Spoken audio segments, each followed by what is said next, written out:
దెబ్బతిన్న ఈ రాష్ట్రం రేపు మళ్ళా అభివృద్ధి పదంలో నడవాలనంటే కేంద్రం సహాయం లేకుండా కుదరదు. ఎన్డీఏలో ఉంటవే రాష్ట్రానికి మంచిది, తెలుగుదేశం పార్టీకి కాదు, రాష్ట్రానికి మంచిదని చెప్పి ఈరోజు ఎన్డీఏలోకి చేరారు. చాలాసార్లు చూసినట్లయితే పవన్ కళ్యాణ్ గారి ప్రస్తావన టీడీపీతో వచ్చేసరికి ఆయన పాత్ర టీడీపీతో అని అంటే ఏ రకంగా మీరు ఆయన గురించి పవన్ కళ్యాణ్ గురించి చెప్తారు అని అంటే ఏం చెప్తారు? టీడీపీ వర్సెస్ జనసేన, ఈ కూటమి, ఈ ఎన్డీఏ ఆయన స్పష్టంగా చెప్పారు, వైసీపీ వ్యతిరేక ఓటు చీలకూడదు.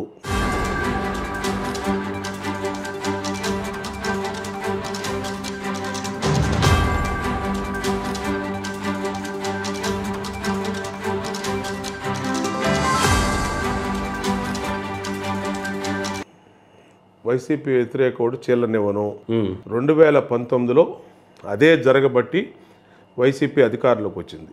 లేకపోతే మాకు ఇవాళ ఆ రోజు డైరెక్ట్గా పోటీ చేస్తే 23 సీట్లు వచ్చినాయి. దాదాపు ఇంకొక 70 సీట్లలో 5,000, 7,000, అలాగే నా వరకు తీసుకుంటే 25 ఓట్లు, ఆ రోజు 25 ఓట్లు నా వరకు తీసుకుంటే, ఇలాగ ఆ రోజు కనుక జనసేన తెలుగుదేశం పార్టీ కలిసి పోటీ చేసి ఉంటే ఖచ్చితంగా గవర్నమెంట్లోకి వచ్చేవాడు 85.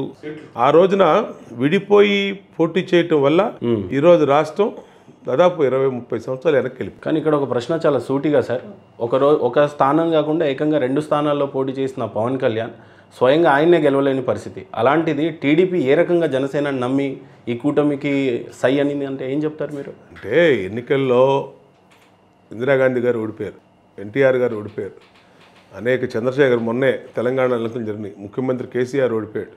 ఎన్నికల్లో ఓటమి గెలుపు అనేది ఆ వేవ్లో అన్నీ జరుగుతూ ఉంటాయి. 2 చోట్ల పోటీ చేసినా, 1 చోట పోటీ చేసినా ఓటమి పాలయ్యారంటే ఆ వేవ్ అలా పనిచేసింది. 2019 ఎలక్షన్ ప్రధానంగా ఆంధ్రప్రదేశ్లో జరిగింది ఏంటంటే, నిజం గడప దాటక ముందే అబద్ధం ఊరు దాటుద్ది అనే సామెత జగన్మోహన్ రెడ్డి నిజం చేసి, ఒక్క ఛాన్స్ ఇవ్వండి మిమ్మల్ని అందరినీ కూడా ఎక్కడో తీసుకెళ్ళిపోతానని చెప్పి ప్రజల్ని ఊహల్లోకి తీసుకెళ్ళిపోయాడు. అందరూ అది నమ్మారు. 2019 తర్వాత 2024 వచ్చేటప్పుడు చూసేటప్పటికి వాళ్ళందరూ కూడా అధోపాతాళంకి వెళ్ళిపోయారు. ఇటు రాష్ట్రం వెళ్ళిపోయింది, ప్రజలు వెళ్ళిపోయారు, అన్ని రకాలుగా రాష్ట్రం దెబ్బతింది. కాకపోతే ఆ రోజు అతను పిలుపునిచ్చిన ఒక్క ఛాన్సు, తండ్రి లేని బిడ్డ, ఒక్కసారి నమ్మండి నా మాట, ఒక్కసారి పాలన ఇవ్వండి, నేను అందరినీ మీ జీవితాలు మీ తలరాతలు మారుస్తా, మిమ్మల్ని లక్షాధికారులు చేస్తా, కుబేరులు చేస్తా అని చెప్పి ఊకదంపుడు ఉపన్యాసాలు జగన్మోహన్ రెడ్డి వీధి వీధికి పాదయాత్ర చేస్తూ ఇచ్చాడు. ఆ గాలిలో అనేక మంది ఓడిపోవడం జరిగింది. అదేం పెద్ద మనం సీరియస్గా తీసుకోవాల్సిన అవసరం లేదు. సార్, గతంలో చంద్రబాబు నాయుడు గారు రాష్ట్రం విడిపోయిన తర్వాత 5 సంవత్సరాలు పాలించారు. ఇప్పుడు ఉన్న ముఖ్యమంత్రి 5 సంవత్సరాలు కానే వస్తుంది. ఒక పక్క జగన్మోహన్ రెడ్డి గారి సక్సెస్ గురించి చెప్పాలన్నా, ఫెయిల్యూర్స్ గురించి చెప్పాలన్నా, మరోపక్క చంద్రబాబు నాయుడు గారి ఫెయిల్యూర్స్ కానీ సక్సెస్ గురించి చెప్పాలంటే సూటిగా బోండమ్మ గారు ఏం చెప్తారు? నిజంగా ఆ రోజు ఒక స్వర్ణయుగం రాష్ట్రానికి, రాష్ట్రంలో ప్రజలకి, 5 కోట్ల మంది ప్రజలకి 2014, 2019 స్వర్ణయుగం చంద్రబాబు గారి పరిపాలన. రాష్ట్రానికి స్వర్ణయుగం. రాజధాని లేనటువంటి రాష్ట్రానికి రాజధాని నిర్మించడం కానీ, రాజధానిలో కీలకమైనటువంటి ప్రాజెక్టు పోలవరం ప్రాజెక్టుని 71% పనులు వేగవంతంగా తీసుకురావటం కానీ, అలాగే ఈ రాష్ట్రంలో సాగునీరు తాగునీరు ప్రాజెక్టుల్ని వేగవంతంగా పూర్తి చేయటం కానీ, కియా లాంటి కార్ల పరిశ్రమ, అలాగే ఫ్రాంక్లిన్ టెంపుల్ లాంటి ఐటీ పరిశ్రమ, లూలు గ్రూపు, హెచ్సిఎల్, అలాగే సెల్కాను సెల్ ఫోన్ కంపెనీ, ఇలాంటి 130 కంపెనీలు తీసుకురావటం కానీ, దాంట్లో 6 లక్షల మంది యువతకి ఉద్యోగాలు ఇవ్వటం కానీ అదొక స్వర్ణయుగం. జగన్మోహన్ రెడ్డి పాలన ఫ్రమ్ ది బిగినింగే డే 1 విధ్వంసంతో స్టార్ట్ అయింది. అతను ప్రమాణం స్వీకారం చేసినటువంటి 2019 మే 30వ తారీఖు ఆ రోజు ఇందిరాగాంధీ మున్సిపల్ స్టేడియంలో ఆయన అమరావతిలో పనులు ఆపేయండి అని విధ్వంసంతో స్టార్ట్ చేశాడు. 10 రోజుల్లోనే ప్రజావేదికని 15 కోట్ల రూపాయలతో కట్టిన, ప్రజల డబ్బుతో కట్టినటువంటి దాన్ని ఇట్లాగే కూర్చొని దాంట్లో మీటింగ్ పెట్టి ఉపయోగించుకొని దాన్ని పగలగొట్టేశాడు. ఎక్కడైతే అతను విధ్వంసంతో స్టార్ట్ అయిందో అక్కడి నుంచి రాష్ట్రం మొత్తం నాశనం అయిపోయింది. ఒక క్యాపిటల్ని 30-40% పనులు పూర్తి చేసినటువంటి చంద్రబాబు గారు, ఇతను 151 సీట్లు వస్తే, అంత పెద్ద పర్సంటేజ్ ఓటింగ్ వస్తే ఇతను దాన్ని పూర్తి చేయలేకపోయాడు. పూర్తి చేయలేక చేతగాని వాగుడు వాగి ఒక క్యాపిటల్ బదులు 3 క్యాపిటల్ అన్నాడు. 3 క్యాపిటల్స్ అని తీసుకెళ్ళి ఇష్టారీతిన మొత్తం నాశనం చేశాడు. విశాఖపట్నం క్యాపిటల్ అని చెప్పి అక్కడ 40,000 ఎకరాల భూములు దోచేశాడు. అట్లాగే కర్నూలు వాసులను మోసం చేశాడు. అంతా కూడా ఎక్కడ చూసినా 1 కిలోమీటర్ రోడ్డు ఎక్కిపోవటం కానీ, ఒక అభివృద్ధి పనులు జరగటం కానీ, ఒక సాలిడ్ ఎసెట్ అనేది, ఒక క్రియేషన్ అనేది, ఎసెట్ క్రియేషన్ అనేది 2019-24 మధ్య ఎక్కడ జగన్మోహన్ రెడ్డి పరిపాలన జరగలేదు. కాబట్టి ఇది ఒక విధ్వంసకరమైన పరిపాలన. ఒక విజనరీకి, ఒక ప్రిజనరీకి ఉన్నటువంటి తేడా ఏంటో స్పష్టంగా రాష్ట్ర ప్రజల కళ్ళ ముందే 14-19, 19-24 చూసి. మరి ఇక్కడ చంద్రబాబు నాయుడు గారి ఫెయిల్యూర్ గురించి చెప్పుకోవాలంటే ఏం చెప్తారు? మీరు గతంలో ఓడిపోయారు కదా. ఫెయిల్యూర్ అనేది ఏది లేదండి. ఓటమి అనేది ఫెయిల్యూర్తో రాదండి. ఎందుకంటే ఆ రోజు మేము తప్పు చేసి ఓడిపోలా. మేము ఏ ఒక్క విషయంలో తప్పు చేసామని ప్రజల నుంచి చెప్పించండి, లేదంటే మీ మీడియా నుంచి చెప్పించండి. మేము ఫలానా దాంట్లో తప్పు చేశారు మీరు, అందుకనే ఓడిపోయారని మేము చెప్పడం కాదు, మీరు చెప్పండి. అంటే మరీ 23 స్థానాలకే అదే అంటున్నా. అది ఏంటంటే ఒక వేవ్. నేను చెప్పాను కదా ఇందాక, నిజం గడప దాటక ముందే అబద్ధం ఊరు దాటింది అని పాత సామెత, పెద్దల సామెత. దాన్ని నిజం చేశాడు జగన్మోహన్ రెడ్డి. ప్రజలందరినీ ఒక ట్రాన్స్లోకి పట్టుకెళ్ళిపోయి నేను వస్తే ఏదో చేసేస్తాను.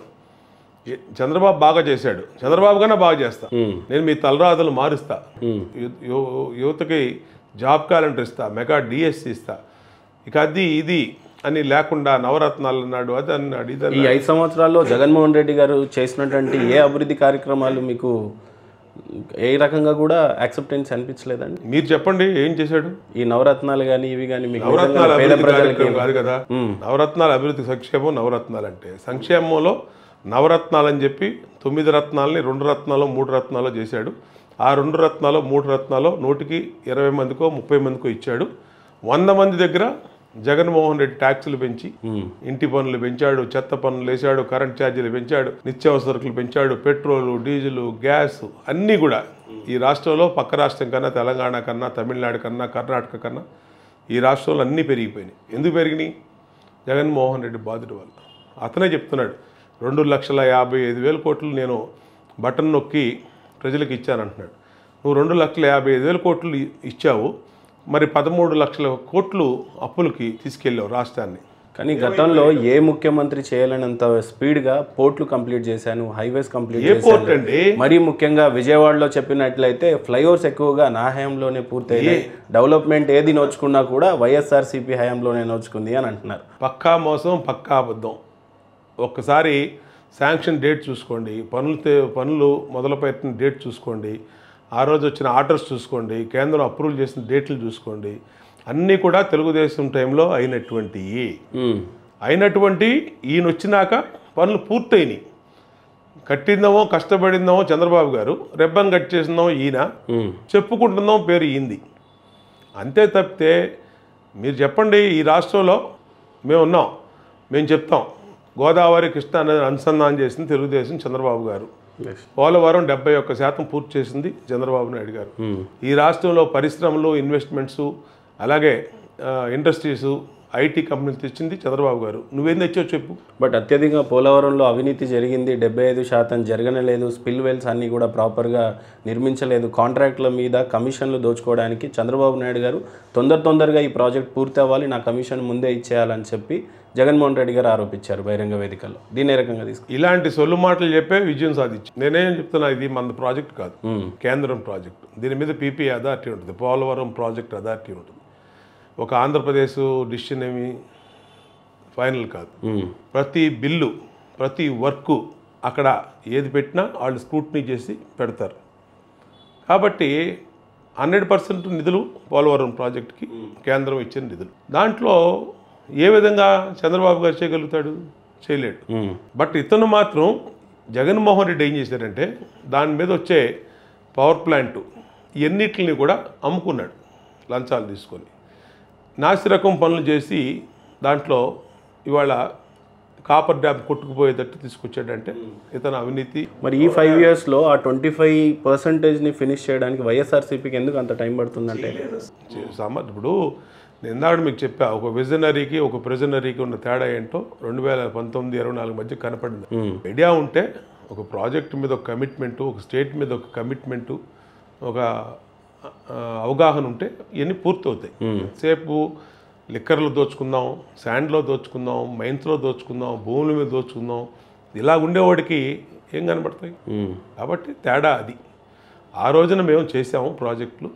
ఆ రోజు మేము చేసిన ఈ మొత్తం పార్లమెంట్ సాక్షిగా పార్లమెంట్లో అనౌన్స్ చేశారు ఎన్డీఏ గవర్నమెంట్. మా హయాంలో ఎంతవరకు జరిగింది పనులని. ఇవాళ ఎన్ని డేట్లు పెట్టాడు పోలవరం పూర్తి చేస్తానికి? ముందు అన్నాడు 2021 అన్నాడు, 2022 అన్నాడు, 23 అన్నాడు, 24 కూడా అయిపోయింది. మధ్యలో ఇరిగేషన్ మినిస్టర్స్ కూడా మారటం, దానికి ఏమన్నా పని స్లో అవడం మినిస్టర్కి దానికి సంబంధం లేదని నేను చెప్పాను కదా. ఇది కేంద్రం పీపీఏ అథారిటీ ఉంటుంది. పీపీఏ అథారిటీ మానిటరింగ్లో జరిగేది పోలవరం పనులు. కాబట్టి దానికి దీనికి స్టేట్ మినిస్టర్కి కేంద్రం కేటాయించాల్సిన నిధులు పోలవరంకి కేటాయించలేదు, స్టేట్ నిధులతోనే పూర్తి చేయాల్సిన పరిస్థితి అని అంటున్నారు. ఇకపక్క అలాంటి కేంద్రంతో మీరు కూటమిలో భాగంగా పనిచేయడానికి సిద్ధంగా ఉన్నారు. ఏ రకంగా ఇప్పుడు కదా రేపు రాబోయే టైంకి మేము కూటమి లేదు. 2024-29కి 2019-24లో ఉంది జగన్మోహన్ రెడ్డి అన్అఫీషియల్ గా ఉన్నాడు కూటమిలో. కూటమిలో ఉండబట్టే అతను కేసులు ముందుకు సాగలా. దాదాపు ఒక వాయిదా కూడా అతను కోర్టుకు వెళ్ళా. అతని బాబాయ్ వివేకానంద రెడ్డికి హత్య కేసు మూలపడిపోయింది. ఆఖరికి ఇన్వెస్టిగేషన్ చేస్తున్నటువంటి సిబిఐ ఎస్పీ రామ్ సింగ్ని 30 తిప్పలు పెట్టి 3 చెరువులు నీళ్ళు తాగిచ్చారు. ఒక సిబిఐ వీళ్ళ తమ్ముడు అవినాష్ రెడ్డి అరెస్ట్ చేయడానికి వస్తే కర్నూలులో అడ్డుకున్నారు. ఎన్ని రాష్ట్ర పోలీస్ హయాంలో జరిగినాయి. కాబట్టి మా హయాం నెక్స్ట్ టర్మ్ వచ్చినప్పుడు మేము అభివృద్ధి కోసం, అతను కేసుల కోసం పొత్తు పెట్టు. కానీ సార్ ఇక్కడ కేంద్రం యొక్క మెడల్ని వంచి నేను స్పెషల్ స్టేటస్ని తీసుకొస్తానని బలంగా శపథం చేస్తున్న వైఎస్ జగన్మోహన్ రెడ్డి ఒకవైపు, ఆ తర్వాత కనీసం స్పెషల్ స్టేటస్ గురించి మీరు రాస్తారోకోలో ధర్నాలో ఏదో ఒక రకంగా ఒత్తిడి కనీసం కేంద్రం మీద తీసుకురాలేదు, ఇటు రాష్ట్ర ప్రభుత్వం మీద తీసుకురాలేదు. సో ఈ స్పెషల్ స్టేటస్ ఇంకా ఈ ఊసు లేనట్ట, లేకపోతే అంటే పాలసీ వాళ్ళు మార్చుకున్నారు. స్పెషల్ స్టేటస్ అనేది కంట్రీ వైడ్గా ఏదికి లేదు. ఎప్పుడైతే వాళ్ళు గవర్నమెంట్లోకి వచ్చారో అంటే ఈ లెక్కన ఫ్యూచర్లో స్పెషల్ స్టేటస్ అనేది ఊసే ఉండదనే వాళ్ళు నీతి ఆయోగ్ ఏదైతే వచ్చిందో ఫైనాన్షియల్ కమిషన్స్ ఏ విధంగా అయితే స్పెషల్ స్టేటస్ గురించి మనం మాట్లాడుకోవడం వేస్ట్ అనేమో దీని గురించి. అంటే వాళ్ళ నిర్ణయం అది మాట్లాడుకోవటం అనేది మన హక్కుని మనం ఎలా వదులుకుంటాం? ఖచ్చితంగా మాట్లాడతాం. అది కాకపోతే వాళ్ళు కేంద్ర స్థాయిలో వాళ్ళు దేశం మొత్తం మీద ఉన్నటువంటి అన్ని రాష్ట్రాలకు మీద తీసుకున్నటువంటి నిర్ణయం అది. దాన్ని మనం మా ఒక్కదానికి ఎగ్జామ్షన్ ఇవ్వమని చెప్పి ఒప్పించుకునే అవకాశాలు ఉన్నాయి. కానీ అడిగితేగా అసలు జగన్మోహన్ రెడ్డి ఏ రోజైనా ఈ రాష్ట్రం గురించి అడిగితేనే కదా. ఆఖరికి రైల్వే జోన్ ఇస్తే దానికి 60 ఎకరాల స్థలం ఇవ్వలేకపోయాడు విశాఖపట్నం. ఇది నేను చెప్పింది కాదు. రైల్వే శాఖ మంత్రి పార్లమెంట్లో ప్రకటించాడు. కేంద్రానికి విశాఖపట్నానికి రైల్వే జోన్ మేము మంజూరు చేసాం, 62 ఎకరాల భూమి అక్కడ ప్రభుత్వం ఇవ్వనందున మేము చేయలేకపోతున్నాం, ఎన్నో లేఖలు రాసాం ల్యాండ్ అలాట్ చేయండి అని, ఇంతవరకు ల్యాండ్ అలాట్ చేయలేదు అని ఆయన మాట్లాడాడు. ఏం జమ్మని చెప్తారు వీళ్ళు? ఈ వాస్తవాలు సార్. ప్రధానంగా బోండమ్మ గారి మీద వచ్చినటువంటి ఆరోపణ ఎలాంటిది అని అంటే, ఒకప్పుడు గతంలో టీడీపీ కార్యకర్తల మీద ఎలాంటి దాడులు జరిగినా కూడా మీరు అడ్డు నిలిచి కార్యకర్తలకైతే అండగా ఉన్నారు. ఇప్పుడు ప్రధానంగా వినపడుతుంది ఏంటంటే కేశినేని నాని గారు ఈ క్షణంలో పార్టీ మారడానికి ప్రధానమైన కారణం బోండమ్మ గారు అని వినిపిస్తూ ఉంది. పొమ్మన లేక పొగబెట్టేశారు అని చెప్పి ప్రధానంగా మీ పేరు వినపడతా ఉంది. విజయవాడలో ఇమ్మడపోలేక వెళ్ళిపోయాను అని చెప్పేసి కేశినేని నాని గారు వెళ్ళిపోయారు. ఇప్పుడు అతను 2 సార్లు ఎంపీ చేశాడు. 2 సార్లు ఎంపీ చేసి అతను లైన్ మార్చుకొని అతను స్వార్థం కోసం వైసీపీకి కోవర్ట్గా మారి ఇక్కడ మాట్లాడటం మొదలుపెట్టాడు, ఇక్కడ యాక్టివిటీ చేయటం మొదలుపెట్టాడు. మేము అనేక సార్లు చెప్పాం. 10 సంవత్సరాల్లో లేని అవసరం కేశినేని నాని గారికి ఇప్పటికేమొచ్చిందంటారు? 10 సంవత్సరాలు ఎక్కడ ఉంది? ఫస్ట్ 5 సంవత్సరాలే అధికారంలో ఉన్నప్పుడు లేదు ఈ విషయం. అధికారం ఎప్పుడైతే పోయిందో అక్కడి నుంచి వైసీపీ వాళ్ళతో టచ్లో ఉండటం, వైసీపీ వాళ్ళని డిన్నర్లో పిలవడం. ఈ 4 సంవత్సరాలు బాగానే ఉన్నారు కదండి. రేపు ఎలక్షన్స్ ఉన్నప్పుడు ఇప్పుడు లేదు ఈ 4 సంవత్సరాలు కాదు, 3.5 సంవత్సరాల నుంచి ఇదే యాక్టివిటీ జరిగింది. వాళ్ళు పైనుంచి ఆదేశాలు అతనికి క్లారిటీ రాలేదు. ఆ రాకపోవటం వల్ల వైసీపీలో అతను చేరలేకపోయాడు. మొన్న చివరి మినిట్లో ఆయన క్లారిటీ వచ్చింది, వైసీపీలో చేరారు. అంతేగాని ఇక్కడ ఎవరు కూడా ఒకళ్ళు పెడితే ఒకళ్ళు అంటే వెళ్ళిపోయే పరిస్థితులు ఎవరు ఉండరు. రాజకీయాల్లో ఎవరు రాజకీయం వాళ్ళదే ఉంటుంది, ఫైట్ చేస్తారు తప్పితే అలా పారిపోరు. అంటే పార్టీ కోసం ఆస్తులు అమ్ముకున్న, కంపెనీలు అమ్ముకున్న, పార్టీ కోసం ఆహర్నిశలు కష్టపడ్డానని కేశినేని నాని గారు గతంలో చెప్పారు. ఈ రోజున ఆ పార్టీ నా కోసం ఏమీ చేయలేదు, పైగా నా మీద అంతర్గతంగా క్యాడర్ అంతా కూడా అసంతృప్తితో ఉంది అని చెప్పి అంటున్నారు. ఇక్కడ క్యాడర్ అంటే ప్రధానంగా మీరు వినిపిస్తూ ఉంటారు. సో ఏ రకంగా తీసుకుని? నేను క్యాడర్ని కాదు, నేను లీడర్ని. అది గుర్తుపెట్టుకో. ఆడి క్యాడర్ వేరే ఉంటారు, ఆడి క్యాడర్ ఆడి గుమస్తాలు ఉంటారు, అది వేరే ఇష్టం. ఇక్కడ తెలుగుదేశం పార్టీలో అతను మాట్లాడిన మాటలు ప్రతిది కూడా అవాస్తవం. నేను ఒక ప్రెస్ మీట్ పెట్టా. అతను 2014 అతను చూపించినటువంటి ఎలక్షన్ డిక్లరేషను, అతని ఆస్తులు 36 కోట్లు, అతని అప్పులు 62 కోట్లు. అతన్ని ఇది నేను బోండావమా చెప్పేది కాదు. అసలు అతను ఎలక్షన్ కమిషన్ ఆఫ్ ఇండియాకి ఇచ్చినటువంటి ఎన్నికల అఫిడవిట్లో డిక్లరేషన్లో అతని అసెట్స్ అండ్ లయబిలిటీస్ డిక్లరేషన్ అది. అలాగే 2019కి వచ్చేటప్పటికి అతని అసెట్స్ 60 crores, అతని లయబిలిటీస్ 40 కోట్లకు వచ్చింది. నీకు ఉన్న ఆస్తే 36 కోట్లు, నువ్వు డిక్లేర్ చేసిన ఆస్తే 36 కోట్లు అయితే 2000 కోట్లు ఎక్కడి నుంచి ఎక్కడి నుంచి ఖర్చు పెట్టావు, ఎక్కడి నుంచి నువ్వు అమ్మావు? కాబట్టి ఇవన్నీ బోగస్ మాటలు మాట్లాడుతున్నా. అతను ఏమనుకుంటాడంటే నేను ఏది మాట్లాడినా మీడియా నమ్మేస్తుంది, ప్రజలు నమ్మేస్తారు అనుకుంటాడు. కానీ నేను వాస్తవాలు చూపించా, ఇప్పటికీ ఉన్నాయి నా దగ్గర. 2014 నీ దగ్గర మీ ఫోన్లో కూడా వస్తుంది, చూసుకోండి కావాలంటే. 2014 అఫిడవిట్ కేసునేని నాని, 2019 అఫిడవిట్ చూసుకుంటే మీకు తెలుస్తుంది. బోండా ఉమ్మ గారి పరిస్థితి విజయవాడ సెంట్రల్లో గతంలో జస్ట్ కేవలం 25 ఓట్లతో పోయినా కూడా ఈ రోజున బోండా ఉమ్మ గారి పరిస్థితి ఈ కాన్స్టిట్యున్సీ ప్రజలు నమ్మి ఎందుకు ఓటేయాలి బోండా ఉమ్మ కంటే ఏం చెప్తారు మీరు? నా సర్వీస్ చూసి, నా పనితీరు చూసి, గతంలో నేను 2014-19లో ఏ విధంగా ప్రజల కోసం పనిచేసాం, నియోజకవర్గం కోసం పనిచేసాం, ఏ విధంగా వాళ్ళకి అందుబాటులో ఉండి పనిచేసాం, అన్నీ కూడా వాళ్ళ కళ్ళకు కట్టినట్టు తెలుసు వాళ్ళకి. నా గురించి నేను చెప్పుకోవాల్సిన అవసరం ఇవాళ నా నియోజకవర్గ ప్రజలకు లేదు. 2014లో 5 సంవత్సరాలు ఎమ్మెల్యేగా ఉన్నప్పుడు మీరు చేసినటువంటి పనుల గురించి చెప్పాలంటే ఏం చెప్తారు? ఎలాంటి పనులు? అసలు పర్మనెంట్ సొల్యూషన్ చేశాను నేను. ఒక డెవలప్మెంట్ యాక్టివిటీ అంటే ఏదో తాత్కాలికంగా వాళ్ళకి రేషన్ ఇచ్చాం, పింఛన్ ఇచ్చాం అనేది కాకుండా ఒక మధురా నగరు, దేవి నగరు వంతెన నిర్మాణం కానీ, సింగనగర్ ఫ్లైఓవర్ కింద ఆర్యూబీ రైల్ అండర్ బ్రిడ్జ్ నిర్మాణం కానీ, మోడల్ రైతు బజార్ కానీ, మోడల్ పోలీస్ స్టేషన్ నిర్మాణం కానీ, అట్లాగే హెల్త్ సెంటర్స్ డివిజన్ల వారీగా ప్రైమరీ హెల్త్ కేర్ సెంటర్స్, ముఖ్యమంత్రి ఆరోగ్య కేంద్రాలు పెడతాం కానీ, అంతిమయాత్ర భవనం రాష్ట్రంలోనే ఏ ఎమ్మెల్యే ఏ పార్టీ కూడా చేయనటువంటిది అంతిమయాత్ర భవనం. అంతిమయాత్ర భవన్ అంటే చనిపోయినప్పుడు ఎవరైనా వాళ్ళ చుట్టాలు విదేశాల్లో ఉంటే 2 రోజులు 3 రోజులు రావడానికి పెడితే ఆ బాడీని క్రిమేషన్కి ఇంటి దగ్గర పెట్టలేరు కాబట్టి రెంట్లో ఉండేవాళ్ళని దాన్ని ఒక అంతిమయాత్ర భవన్ కట్టించి ఒక నూతన కాన్సెప్ట్ తీసుకొని దాంట్లో పెట్టుకొని వాళ్ళ అబ్బాయి వచ్చే వరకు కూడా వాళ్ళ బంధువులు వచ్చే వరకు వెయిట్ చేసేది అంతిమయాత్ర భవన్. ఇవన్నీ పర్మనెంట్ సొల్యూషన్. అట్లాగే 6000 స్కూల్ రూమ్స్ నేను అదనపు తరగతి గదులు కట్టించా నేను ఎమ్మెల్యేగా ఉన్నా. Madhura Nagar BRTS road double line RUB 40 సంవత్సరాల కళ, ప్రజల కళ. మీ హయాంలోనే? నా హయాంలోనే. ఓకే. దాన్ని ఇంతవరకు కూడా చిన్న పనులు ఉంటే ఇంతవరకు పూర్తి చేయలేకపోయారు. ఇట్లాగా బోండా ఉమాకి ఫిక్స్డ్గా లైఫ్ టైం సొల్యూషన్ ఇచ్చినటువంటి పనులు డెవలప్మెంట్ నేను చేశా.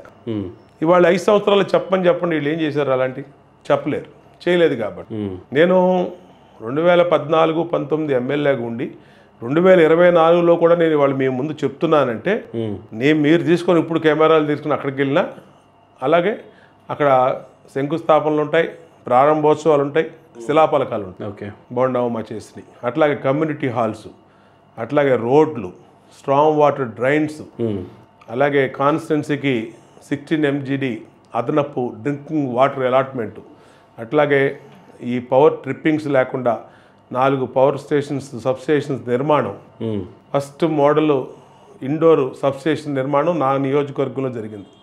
ఇవన్నీ కూడా నా కళ్ళ ముందు కనబడతాయి. కానీ బోండా ఉమ్మ గారు ఇక్కడున్న కాన్స్టిట్యున్సీ ప్రజలు అపాయింట్మెంట్ లేకున్నా కూడా ప్రజలు మిమ్మల్ని కలవచ్చట అని మంచి పేరుంది మీకు. కానీ 25 ఓట్లతో ఓడిపోయినా కూడా మీ మెజారిటీ ఒకప్పుడు 27,000తో ఉన్నప్పుడు అంత తక్కువ మెజారిటీ మరీ ఓడిపోవడానికి కొందరికి 10,000 5,000 ఉంటుంది, మీకు జస్ట్ 25 ఫిగర్స్ ఉన్నా బట్ జనం అలాంటి తీర్పు ఇవ్వటాన్ని ఏ రకంగా మీరు? ఆ రోజు ప్రజారాజ్యం జనసేన విడిగా పోటీ చేయటమే ప్రధాన కారణం. జనసేనకి 28,000 ఓట్లు వచ్చినాయి. జనసేన సిపిఎం కలిపి పోటీ చేసి వాళ్ళ ఓట్లు ఓడిపోయే పార్టీకి 29,000 వచ్చినాయి.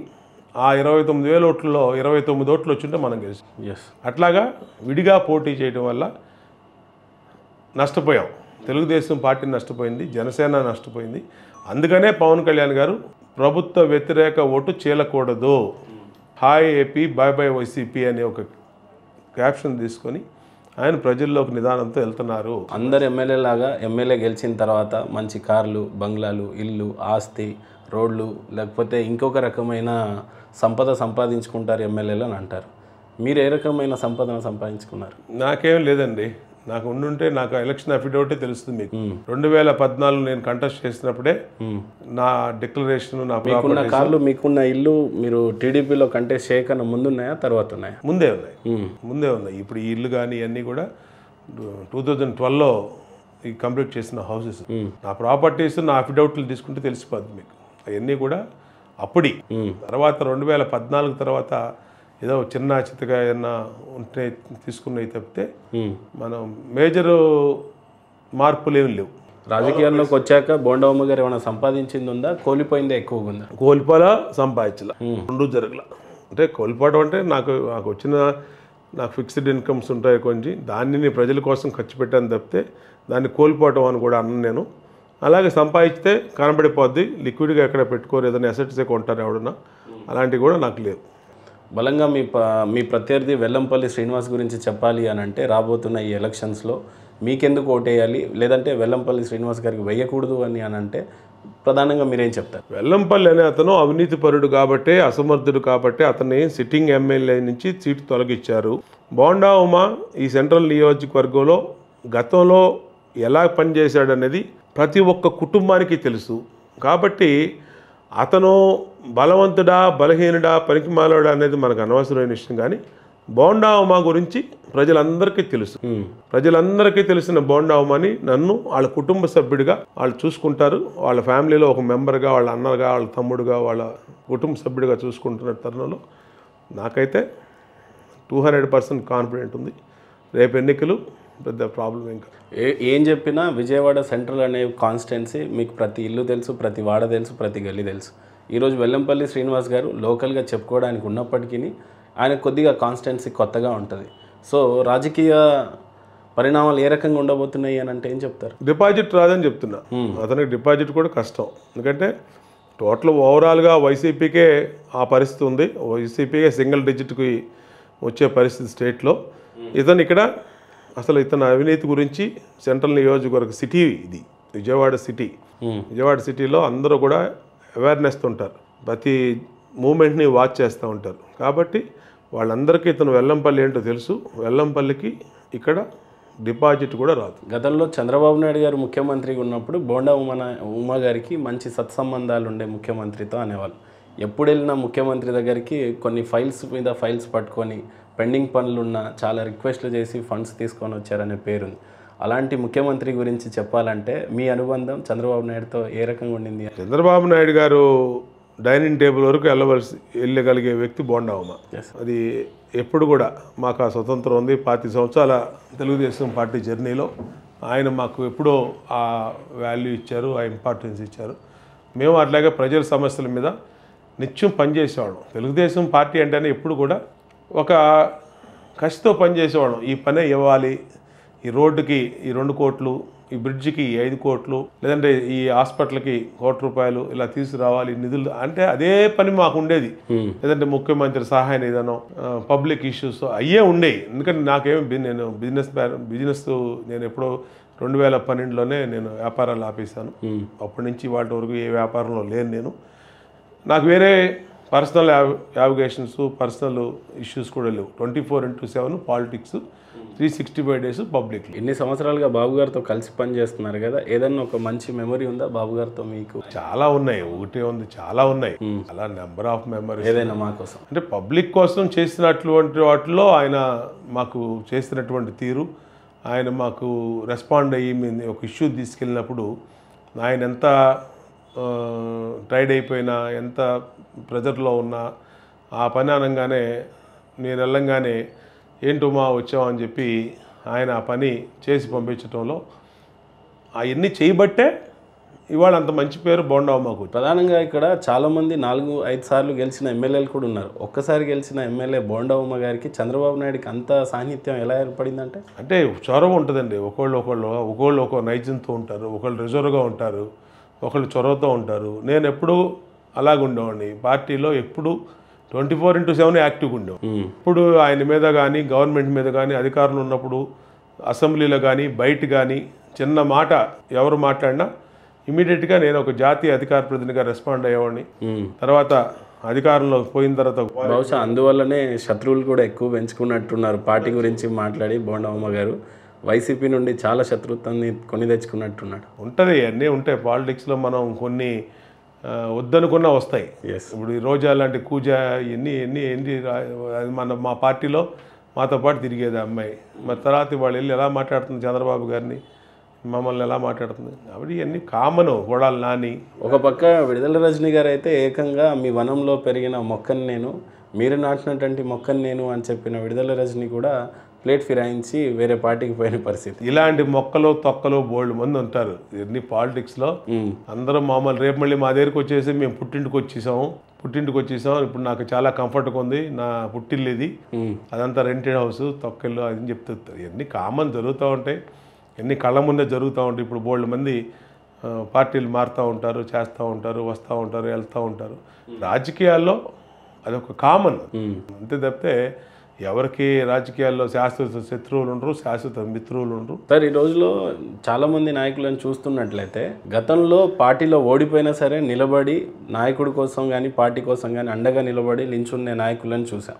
ఈ రోజున జస్ట్ ఒక ఓడిపోగానే ఒక 6 నెలలు కావట్లేదు, సంవత్సరం కావట్లేదు, పార్టీ మారుతూ ఉన్నారు. మరి ముఖ్యంగా చెప్పాలంటే టీడీపీ పార్టీ కష్టకాలంలో ఉన్నప్పుడు చాలామంది నాయకులు మారిన పరిస్థితి. అలాంటి నాయకుల గురించి చెప్పాలంటే ఏం చెప్తారు? అది ఎన్ని క్యారెక్టర్ లేని వాళ్ళ గురించి మాట్లాడుకోవడం కూడా టైం వేస్ట్. ఇప్పుడు వాళ్ళు ఎలా క్యారెక్టర్ లేదో మనం కళ్ళ ముందు చూసాం. వాళ్ళు అధికారంలో ఉన్నప్పుడు చంద్రబాబు గారిని దేవుడని, అధికారం పోగానే ఇంకా ఏదేదో మాటలు మాట్లాడి అధికారం కోసం వాళ్ళ సొంత ప్రయోజనాల కోసం ఇది గన్నవరం వంశీయో, కరణం బలరామో, గిరియో, వాసుపల్లి గణేషో, లేదంటే ఇంకొకడు ఇలాంటంతా ఎంత పనికిమాలిన బ్యాచ్. మాతో పాటు ఎమ్మెల్యేగా ఉన్నారు వీళ్ళందరూ ఉండి అబ్బో ఇంకేముంది మా దేవుడు మా రాముడు చంద్రబాబు గారు అన్నారు. మరి వీళ్ళు పవర్ పోకంగానే పార్టీ మారిపోయారు. కాబట్టి అలాంటి క్యారెక్టర్లెస్ పర్సన్స్ గురించి మాట్లాడుకోవడం కూడా 2014 వరకు బోండమ్మ గారికి రాజకీయ ప్రస్తావనే లేదు. ఆ తర్వాత రాజకీయ ప్రస్థానం అనేది మొదలైంది. అంతకుముందు బోండమ్మ గారి పరిస్థితి ఏంటి? రాజకీయ ప్రస్తావన అంటే రాజకీయాల్లో ఎప్పుడూ ఉన్నాం. 99 నుంచి నేను టీడీపీలో ఉన్నా, 99 నుంచి. బట్ అవకాశం రాలేదు. కంటెస్ట్ 2009లో నా పేరు ప్రకటించి మళ్ళీ ఆ రోజు కొన్ని కారణాల వల్ల ఇవ్వలేకపోయారు. అప్పటి నుంచి ఉన్నాం మేము. ఫస్ట్ నుంచి కూడా పాలిటిక్స్ మా ఫ్యామిలీ పొలిటికల్గా తిరిగేవాళ్ళం. అంతే పదవుల్లో ఎప్పుడు లేవు. పదవుల్లోకి వచ్చింది 2014 ఫస్ట్ టైం నేను కంటెస్ట్ చేశా. 27,500 ఆల్ టైమ్ విజయవాడ చరిత్రలో ఎవరికి రాని మెజార్టీతో ఆ రోజు గెలిచారు. తల్లిదండ్రులు అంటే దైవ సమానులు అని అంటారు. అలాంటి తల్లిదండ్రుల గురించి బోండమ్మ గారు చెప్పాలంటే ఏం చెప్తారు? చిన్నతనంలోనే మా ఫాదర్ చనిపోవటం కానీ, తర్వాత మా మదర్ చనిపోవటం కానీ. చిన్నప్పుడే అమ్మ నాన్న? ఫాదర్ మా మదరు ఆల్మోస్ట్ ఒక 15 years అవుతుంది. ఓకే. అంతే తప్పితే అదేమి అందరూ ఫ్యామిలీస్లో ఎలాగ ఉంటాం అలాగే. తండ్రి చిన్నప్పుడే లేకపోవటం మీ ఎదుగుదలలో ఏదన్నా సమస్యగా మారిందా? అది మా బ్రదర్ ఉన్నారు, మా ఫ్యామిలీ ఉన్నారు. మీది మీ అన్నయ్యది ఎలాంటి బంధం అంటే ఏం చెప్తారు? జాయింట్ ఫ్యామిలీ అంతా బాగానే. బోండమ్మ గారు చూడడానికి నాగార్జున లాంటి మంచి హెయిర్ స్టైల్ ఉంటుంది, మంచి డ్రెస్ వేసుకుంటాడు. మ్యారేజ్ మాత్రం లవ్ మ్యారేజ్ జరిగిందా, అరేంజ్ మ్యారేజ్ జరిగింది? Love marriage. ఎవరు ప్రపోజ్ చేశారు? చేసిన ఎప్పుడు 32 years అయిపోయింది ఇప్పుడు జరిగి. 32 years. మీ ఏజ్ ఎంత ఉంటుంది సార్? 58. ఎలా ఉంటుంది సార్ మీ సహకారం? ఎప్పుడు చూసినా రైవలరీగానే ఉంటారు. మేడం గారి సహకారం మీకు ఎలా ఉంటుంది? మా అబ్బాయికి కూడా పెళ్ళి అయిపోయింది మొన్నే, లాస్ట్ ఇయర్. యుఎస్లో ఉంటాడు. మా చిన్న అబ్బాయి వచ్చి హైకోర్టు అడ్వకేటు, ఇక్కడే అమరావతి హైకోర్టులో ఆయన ప్రాక్టీస్ చేస్తారు. ఏ ఆశయం కోసం వచ్చారు సార్ రాజకీయంలోకి? పబ్లిక్ ఇంట్రెస్ట్ అండి. సర్వీస్ చేయటం కోసం ఏముంటాయి దీంట్లో. సర్వీస్ చేయటం కోసం ఫస్ట్ నుంచి మాకు ఆ పొలిటికల్ ఇంట్రెస్ట్ ఎక్కువ. విజయవాడలో పుట్టాము, విజయవాడలో పెరిగాం కాబట్టి ఇక్కడ పొలిటికల్ నాయకుల్ని క్లోజ్ అబ్జర్వేషన్లు ఉన్నాం కాబట్టి ఆ ఇంట్రెస్ట్ ఉండేది. అట్లాగే పాలిటిక్స్లోకి వచ్చాం. అలాగే పబ్లిక్కి సర్వీస్ చేసి గెలిచిన మొట్టమొదటి అంటే కంటెస్ట్ చేసిన మొట్టమొదటిసారే ఎమ్మెల్యేగా గెలిచారు. ఆ అనుభూతి ఎలా ఉండింది? చాలా బాగుంటుంది. రెండోసారి కూడా నేను గెలిచాను. రెండోసారి కూడా నేనే ఓడిపోయిన పర్సన్ కాదు. అయితే జగన్మోహన్ రెడ్డి ఏంటంటే తెలుగుదేశం పార్టీ 23 మంది ఎమ్మెల్యేలు నా దగ్గర తీసుకున్నారు. 23 నెంబర్కే పరిమితం కావాలని 24వ వాడిని బోండవ్వమని ఆపేశారు.